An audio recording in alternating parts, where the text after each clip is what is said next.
Hello guys, magandang umaga sa lahat. Nagla-live lang ako guys ng jutay ng bahagya. Dahil mayroon lang akong i-share sa inyo ang mga koleksyon ko.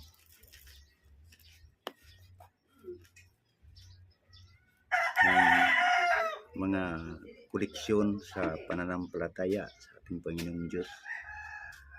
Salamat sa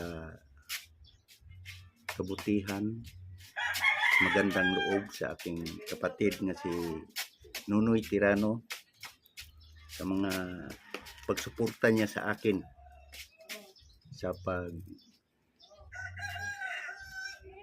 pananampalataya sa 4 Ebanghelyo na minana ko dati sa noon sa mga kanunuan namin. Itong 4 Ebanghelyo guys, galing to sa kanunuan namin na pare, Reverend Father Estanyahura. Iniwan sa aking lola, sunod grandmother na yun.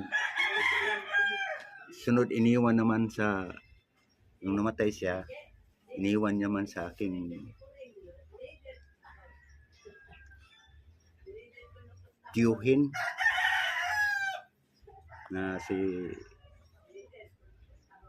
tiyuhin ko Marcelino Balungkas. Dahil Balungkas siya guys, sa side ng ina ko, Balungkas. Ang father ko naman Tirano. Yun sa aming magkakapatid.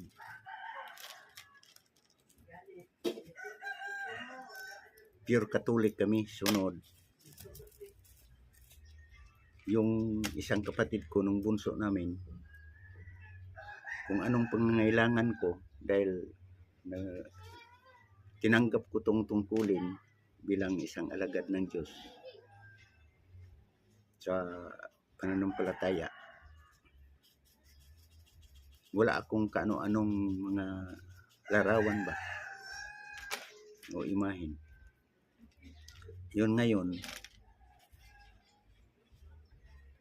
dahil sa kabutihang loob niya at sa kaudyok siguro ng banal na Espiritu Santo, binilhan niya na ako ng ito mga koleksyon ko.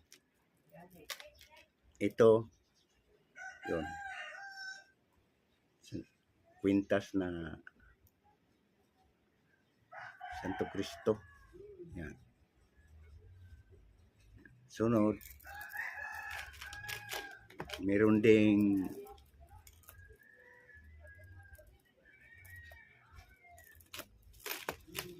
Holy Rosary.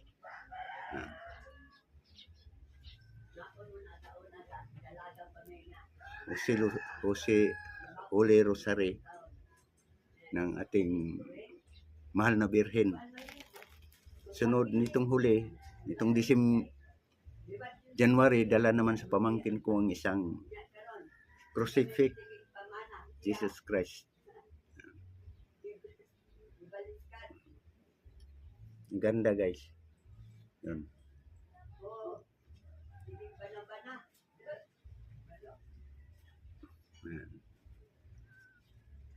Salamat sa kapatid ko si Nunoy Tirano sa kabutihang loob niya. Sana pagpalain nawa ang ating kapatid sa ating Panginoong Diyos na biyayaan siya ng maraming grasya para makatulong rin sa mga tapos palad. Dahil yung kapatid ko na yan, maawain talaga yan. Kahit kamag-anak man o hindi kamag-anak, basta mahirap at saka kinakahos, kusa niyang binibigyan. Ito guys, maraming sa ibang pananampalataya na hindi Katoliko, binubuli nila yung Katoliko dahil nagsasamba ng imahe. Ibang hindi Katoliko, sabi nga nakasabi naman talaga sa Biblia na huwag kayong gagawa ng imahen na nasa langit. Kasuklam-suklam sa Panginoon at huwag mong sambahin yan. Sunod, ang kasagutan naman dyan guys, nadyan rin sa Biblia.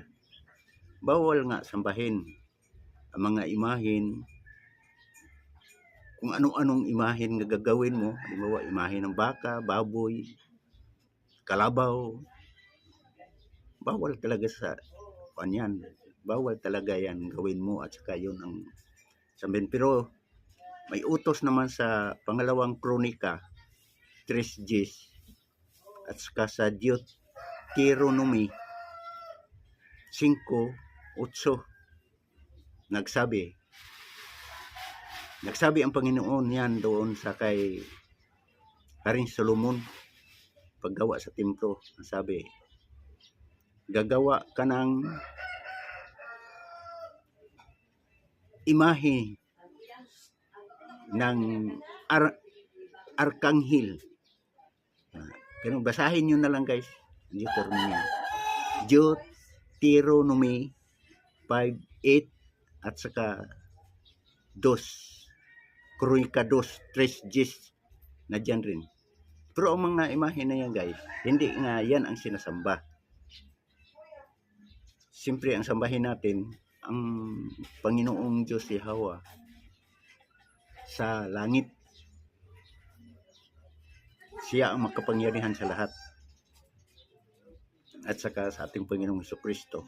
Dahil doon niya binigay ang kautusan para magpaliwanag dito sa sanglibutan. Huwag nga natin, yun lang ang sasambahin natin. Pero nadyan ang mga larawan sa arkanghelis. Dahil mga banal yun eh. Ang arkanghelis, banal yun. Dahil paglikha sa sanlibutan, mga anghel na dyan na yan. Hindi natin sambahin yan, Panginoong Diyos. Pero dyan sa pagitan ng dalawang anghel. Ipaksa ko lang yan guys sa sunod naman na video ko. Ipaksa ko yan. Ito lang muna ang dahil sa mga regalo sa kapatid ko, sa pagsuporta sa aking dinadala na 4 ebanghelyo. Pagpalain nawa kayo sa ating Panginoong Diyos. Sana kapayapaan at bigyan kayo ng malusog at masigla na pangatawan at saka marangya na pamumuhay. Thank you. Salamat sa Diyos.